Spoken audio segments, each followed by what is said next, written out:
Halo semua. Apa kabar untuk hari ini? Semoga harimu selalu menyenangkan ya bro. Selamat datang di channel YouTube saya. Tolong dibantu subscribe, like dan share ya, supaya saya terus semangat bikin kontennya. Wakakakak. Reincarnation of the Strongest Sword God, Chapter 1395. Ketika Singular Burial runtuh, semua orang di medan perang linglung. Dia meninggal.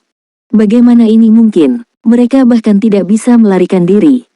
Tatapan semua orang beralih ke Si Feng. Saat mereka melihat sosok berjubah berdiri di antara ribuan musuh dengan satu pedang biru dan satu putih di tangan, mereka tiba-tiba dipenuhi dengan rasa hormat. Si Feng telah menyerbu ke barisan musuh sendirian, namun kemajuannya tidak pernah goyah. Selain itu, kemanapun dia meninggal, kehidupan tidak ada lagi.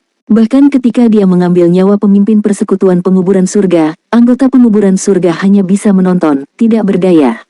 Sekarang, ini benar-benar ahli. Dia bahkan membegal penguburan tunggal dalam keadaan sulit seperti itu.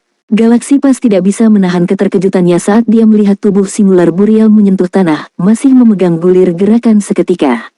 Tidak seperti gulungan kembali, gulungan gerakan seketika dapat digunakan tanpa proses aktivasi. Namun, bahkan penguburan tunggal tidak bereaksi pada waktunya untuk menyelamatkan hidupnya sendiri. Bisa dibayangkan betapa cepatnya Si Feng. Jika Galaxy Pass berada di posisi itu, dia yakin dia akan mengalami nasib yang sama. Bunuh dia, Daybreak Fog berteriak. Sekarang beberapa orang telah lolos dari domain terlarang, mereka secara alami dapat menggunakan keterampilan dan alat untuk melawan Si Feng. Selain itu, Si Feng berdiri di jantung pasukan pemakaman surga. Dia juga baru saja menggunakan beberapa keterampilan secara berurutan, jadi mereka harus menggunakan cooldown. Mereka masih punya kesempatan untuk membegal pria ini. Selain itu, Si Feng memiliki kurang dari setengah health power yang tersisa, yang meningkatkan peluang mereka untuk membegalnya. Mendengar perintah Daybreak Fog, banyak ahli penguburan surga memulihkan akal sehat mereka. Beberapa segera meluncurkan keterampilan dan mantra yang kuat, sementara beberapa menggunakan gulungan magic. Menyaksikan serangan ini menghujani dirinya, Si Feng mengaktifkan Void Shield sebelum berlari ke arah ahli di dekatnya. Si Feng sudah cukup cepat untuk menghindari sebagian besar mantra dan keterampilan. Bahkan ketika menjadi sasaran serangan langka dan tak terhindarkan, dia bisa mengandalkan indera luar biasa untuk memblokir mereka. Sementara itu, Void Shield membuat perisai yang memiliki health power maksimum 10 kali lipat penggunanya. Setelah mengaktifkan Power of Darkness, health power Si Feng telah menembus ambang 160.000. Dengan kata lain, perisai dapat menyerap lebih dari 1.600.000 kerusakan selain meningkatkan tingkat pemulihan health power Si Feng sebesar 500% dan kecepatan gerakan sebesar 100%. Si Feng mengangguk dan menenun, menghindari serangan jarak jauh. HP-nya tidak hanya berkurang, tapi juga mulai pulih dengan kecepatan yang terlihat. Saat Si Feng lewat, para pemain di jalannya segera memudar dalam hujan kilauan. Tak satu pun dari pemain ini yang bisa bertahan dari pukulannya. Bahkan pemain ahli tiada pada saat Si Feng berada dalam jarak dekat jika mereka tidak mengaktifkan skill penyelamatan pada waktunya. Setelah beberapa saat, ratusan senjata dan peralatan bergabung dengan medan perang, jatuh dari para elit dan ahli pemakaman surga yang telah dibegal Si Feng. Haus darah yang dipancarkan Si Feng berkali-kali lebih kuat daripada ahli pemakaman surga setelah mereka mengonsumsi ramuan potensi rahasia. Haus darahnya begitu kuat sehingga anggota Heaven's Burial bergidik, tanpa sadar mundur. Mereka sekarang menyadari bahwa mereka tidak menjebak Si Feng. Sebaliknya, mereka melompat ke sarang harimau sebagai persembahan. Mustahil. Apakah dia inkarnasi dari dewa? Para pemain yang menyaksikan di kejauhan tercengang. Saat Si Feng mengambil langkah maju, anggota penguburan surga mundur selangkah. Mereka mempertahankan jarak lebih dari 20 yard dari pemimpin Zero Wing, tidak berani bergerak maju 1 inci pun. Tentara pemakaman surga terdiri dari lebih dari 10.000 anggota elit, namun tidak satu pun dari pemain ini yang berani menyerang Si Feng. Melihat ini, berbagai persekutuan besar di kejauhan merayakannya. Mereka bersyukur tidak pernah memprovokasi Zero Wing. Kabut kakak, apa yang harus kita lakukan sekarang? Seorang anggota inti dari pemakaman surga bertanya pada Kabut Fajar, yang saat ini memasang ekspresi muram. Apakah kita terus berjuang? Pertarungan. Ketika Daybreak Fog menyaksikan Si Feng berjalan melalui pasukan pemakaman surga seolah-olah dia berjalan melalui halaman belakangnya sendiri, dia tidak bisa membantu tetapi menggelengkan kepala dan memerintahkan, suruh semua orang mundur. Kekuatan tempur si Feng yang mengerikan telah lama membuat takut para pemain ini, mereka telah kehilangan keinginan untuk bertarung. Jika Heavens Burial melanjutkan pertempuran ini, itu hanya akan menghasilkan lebih banyak korban. Ketika Daebreak Fog memberi perintah untuk mundur, anggota Heavens Burial menghela nafas lega saat mereka melarikan diri dari medan perang. Namun, si Feng tidak berniat membiarkan penguburan surga pergi. Dia memimpin guild match-nya dalam pembantaian lanjutan.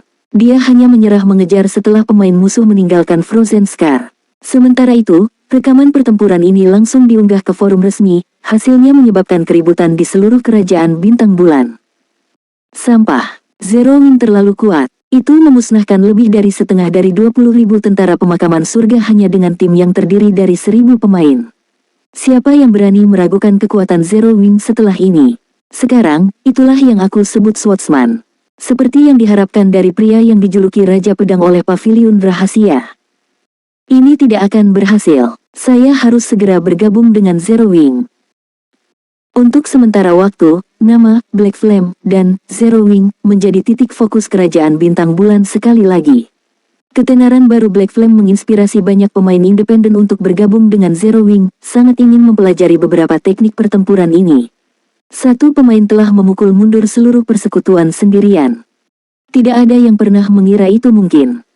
Tanpa ragu, pedang Raja Api Hitam adalah panutan yang sempurna untuk ahli independen.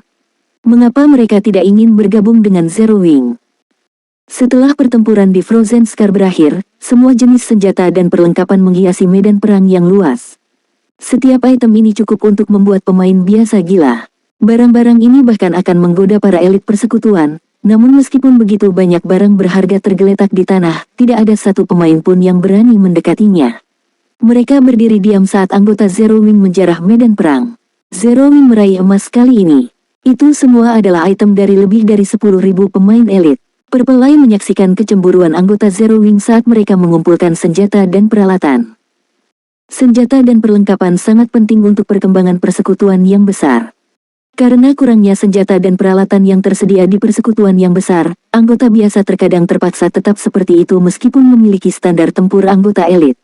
Sekarang Zero Wing telah menerima begitu banyak senjata dan peralatan dari penguburan surga, itu bisa memelihara sekelompok besar elit tumbuh lebih kuat sebagai persekutuan. Anggota Heavens Burial sungguh kaya. Si Feng tidak bisa menahan keheranannya saat dia membaca daftar item yang telah disusun bawahannya.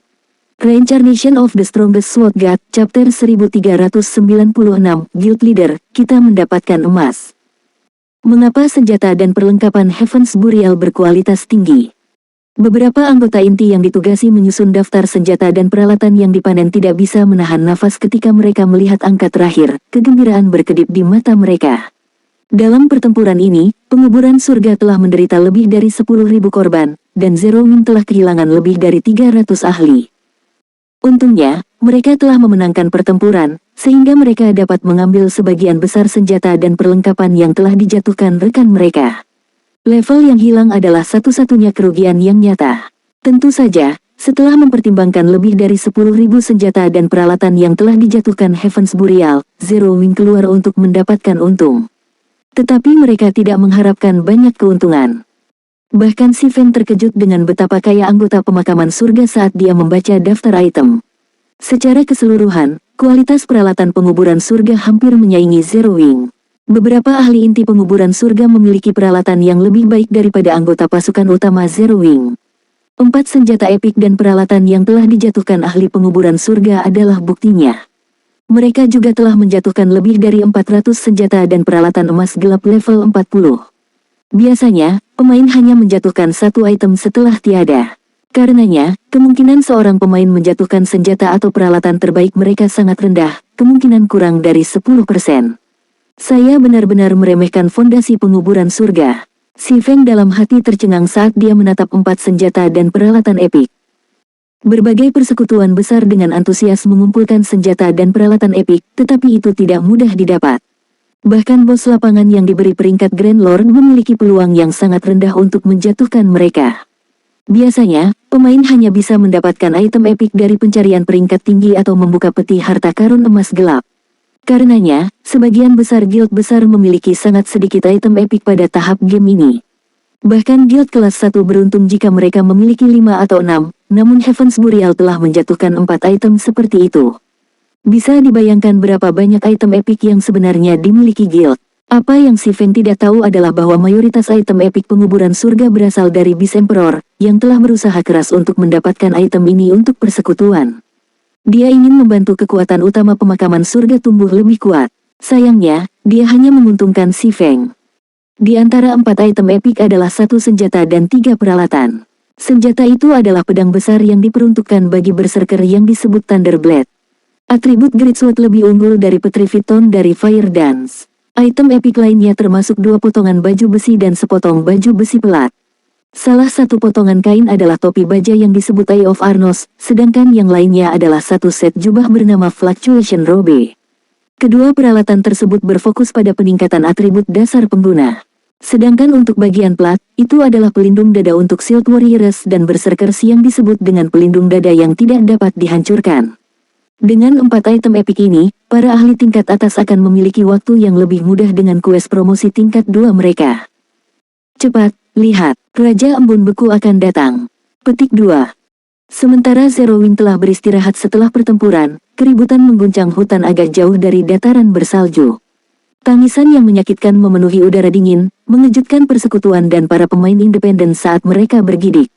Sesaat kemudian, sosok setinggi 5 meter menerobos pepohonan. Sosok itu adalah raksasa es dengan baju besi kristal dan memegang 2 pedang es.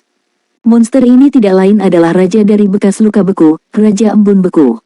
Tanda hubung. Raja Embun Beku, makhluk elemental, Tuan Besar Mutan tingkat 54. Health power 260 juta per 260 juta. Mata semua orang hampir jatuh dari rongganya ketika mereka melihat statistik Raja Embun Beku. Bagaimana ini mungkin? Raja Embun Beku telah naik level. Petik 2. Sampah. Dia memiliki 260 juta health power. Bagaimana Grand Lord bisa memiliki begitu banyak? Dia bahkan lebih tank daripada monster mitik dengan level yang sama. Mengapa suhu terasa seperti turun? Bisakah tim yang terdiri dari 1000 pemain benar-benar mengalahkan monster seperti itu? Begitu mereka melihat statistik Frost King, ketakutan merobek kerumunan. Bahkan berbagai persekutuan besar yang datang untuk menyerang monster ini panik karena statistik Raja Embun Beku jauh melampaui harapan mereka. Saat Raja Embun Beku mendekati kerumunan besar pemain, beberapa ahli persekutuan merasakan tekanan tak terlihat membebani tubuh mereka. Beberapa persekutuan mulai ragu-ragu, mempertimbangkan kembali penyerbuan itu. Berdasarkan laporan mereka, mereka hanya bisa menyerang Frost King menggunakan tim 1000 orang. Jika lebih dari 1000 pemain berada dalam jarak 1500 yard dari Frost King, statistik boss akan meningkat secara substansial. Semakin banyak pemain yang berada di dekatnya, semakin besar self-buff Raja Embun Beku. Dia akan tumbuh dengan sangat cepat di luar kemampuan pemain. Namun, menatap informasi terkini Raja Embun Beku, banyak dari pemain ini tidak tahu apakah mungkin untuk menjatuhkan monster itu hanya dengan tim yang terdiri dari 1000 orang. Tekanan yang memancar dari Frost King terlalu kuat, bos ini bahkan mungkin bisa menekan monster mitik. Tekanan ini secara signifikan akan menghambat kekuatan tempur pemain dalam pertarungan. Sungguh tekanan yang kuat. Tidak heran mengapa Heavens Burial berencana menggunakan taktik Zerg untuk melawannya. Mata ungu juga merasakan tekanan Raja Embun Beku terhadapnya saat dia mendekat. Namun, bukannya khawatir, kegembiraan dan antisipasi membuat matanya berbinar. Berdasarkan laporan sebelumnya, mereka tahu bahwa Frost King sangat kuat. Sebagai tindakan pencegahan, Star Alliance telah mengirimkan lebih dari 20.000 anggota dan bermaksud menggunakan strategi paling umum untuk menghadapi bos lapangan, taktik Zerg. Hanya saja, Star Alliance bermaksud menggunakan taktik yang sedikit berbeda dari yang ada di game realitas virtual lainnya. Karena bos lapangan domain dewa tumbuh lebih kuat ketika sejumlah pemain berada dalam jangkauan, tidak bijaksana untuk mengirim semua kekuatan seseorang selama penyerbuan. Sebaliknya, mereka akan mengirim pemain dalam jumlah terbatas, menjaga pasukan yang tersisa tetap siaga. Ketika seseorang meninggal, mereka akan mengirim pemain lain ke tempat pemain yang jatuh. Dengan cara ini, sebuah tim dapat melanjutkan penyerbuan dengan jumlah pemain yang optimal, perlahan-lahan menurunkan bos. Sebagai salah satu strategi paling umum yang digunakan oleh berbagai persekutuan besar untuk menyerang bos lapangan, itulah alasan mengapa persekutuan ini lebih suka membegal bos lapangan daripada bos Dungeon. Jika mereka kekurangan kualitas, mereka bisa menggantinya dengan kuantitas. Selain itu, semakin kuat monster itu, semakin baik jarahan yang dijatuhkannya. Untuk monster yang sangat kuat seperti Frost King, tentu saja, jarahannya akan sangat menakjubkan. Pembegalan pertama Frost King juga akan memberikan akses ke Everneath City. Sepertinya Frost King milik kita kali ini. Ketika Galaxy Pass melihat betapa kuatnya Frost King, dia mulai tertawa. Dia khawatir Zero Wing akan menjadi lawan yang kuat bagi Star Alliance, tetapi Guild tampaknya tidak mampu menyerang Frost King pada saat ini. Zero Wing hanya mengirim lebih dari 1000 anggota ke Frozen Scar. Beberapa bala bantuan persekutuan tidak cukup untuk menjatuhkan Frost King. Bahkan jika Zero Wing meminta lebih banyak bala bantuan sekarang, Star Alliance sudah lama mengalahkan Frost King pada saat para pemain itu tiba. Tiba-tiba, Frost King, yang berada 2000 yard dari kelompok pemain terdekat, melepaskan teriakan rendah tanpa kata-kata, dan seringai seperti manusia muncul di wajahnya saat dia menatap para pemain dari berbagai guild. Lalu, dia menghilang. Pada saat dia muncul kembali, dia berada kurang dari 500 yard dari persekutuan. Karena lebih dari 1500 pemain sekarang berada dalam jangkauan, atribut dasar Raja Embun Beku langsung melejit. Frost King mengangkat pedangnya dan menyapu mereka ke arah pemain di depannya. Dua sinar energi ditembakkan dari pedang, melahap pasukan pemain. Segala sesuatu di jalur balok membeku seketika. Dalam sekejap mata, embun beku menutupi dunia dalam kerucut 1000 yard di depan bos. Setiap pemain yang terperangkap dalam serangan itu telah berubah menjadi patung es. Bahkan tank yang telah mengaktifkan keterampilan menyelamatkan nyawa mereka telah kehilangan nyawa. Hanya beberapa pemain dengan reaksi cepat dan keterampilan kebal yang selamat. Hanya dalam satu gerakan, berbagai persekutuan besar telah menderita lebih dari 2000 korban. Mustahil. Bagaimana jangkauan persepsi Frost King begitu luas? Bagaimana kita bisa menahan kekuatan destruktif seperti itu? Semua orang tercengang. Persekutuan yang bermaksud untuk mengalahkan Raja Embun Beku dengan taktik Zerg, khususnya, merasa pingsan. Tiba-tiba, Frost King menyerbu ke kerumunan terdekat, membantai para pemain. Meskipun begitu banyak pemain berusaha keras untuk menghalangi dan menyerang bos, kecepatan gerakan Raja Embun Beku terlalu tinggi. Mutan tidak hanya dengan mudah menghindari serangan yang datang, tetapi dia juga memberikan kerusakan yang mengerikan. Dengan satu pukulan pedangnya, Frost King dapat membuat alur di tanah yang memanjang lebih dari 50 yard, membegal puluhan pemain secara instan. Bahkan ketika serangan pemain sesekali menghantam Frost King, mereka tidak bisa memberikan lebih dari minus 500 kerusakan. Pertahanan Raja Embun Beku hampir lebih kuat dari monster mitik dengan level yang sama. Sebaliknya, health power Frost King telah meningkat menjadi 500 juta. Sekarang, pemulihan pertempurannya sendiri bisa menyembuhkan 5 juta health power setiap 5 detik. Setelah beberapa saat, berbagai persekutuan besar telah musnah, menderita kerugian yang luar biasa. Hanya sejumlah kecil pemain beruntung yang lolos dari amukan Raja Embun Beku. Guild Leader, apakah kita masih akan menggerebeknya? Purple Eye bertanya, ekspresinya menjadi gelap saat dia menyaksikan berbagai guild besar jatuh. Sial, mengapa semuanya berakhir seperti ini? Galaxy Pass mengerutkan kening saat dia menyaksikan amukan Frost King yang tak terhentikan. Bos sebenarnya telah memanfaatkan rencana persekutuan untuk menggunakan taktik Zerg untuk memperkuat dirinya sendiri. Itu tidak pernah terdengar. Mundur, menjauhlah dari bos. Segera, anggota Star Alliance melarikan diri dari medan perang, tidak berani berlama-lama. Setelah beberapa saat lagi, hanya sejumlah kecil pemain yang menempati dataran yang sebelumnya ramai karena sebagian besar telah melarikan diri ke pintu masuk Frozen Scar. Semuanya pergi, si Feng bergumam saat dia melirik kerumunan di dekat pintu masuk Dungeon. Dia kemudian mengarahkan pandangannya ke Frost King, yang telah tenang. Sambil tersenyum, dia kemudian berkata dalam obrolan tim, "Baiklah, ayo keluar." Dia telah menduga bahwa ini akan terjadi. Bagaimanapun, bahkan dia hanya berani datang sejauh ini setelah persiapan yang matang. Wajar jika berbagai persekutuan besar, yang memiliki sedikit pemahaman tentang mutan, akan berakhir seperti ini. Mendengar kata-kata si Feng, kegembiraan guildmates-nya tumbuh. Mereka mengikuti si Feng dan perlahan mendekati Raja Embun Beku. Persekutuan dan pemain independen di pintu masuk memperhatikan pergerakan tersebut. Apa yang coba dilakukan Zero Wing? Mereka gila. Mereka akan melawan benda itu. Petik 2.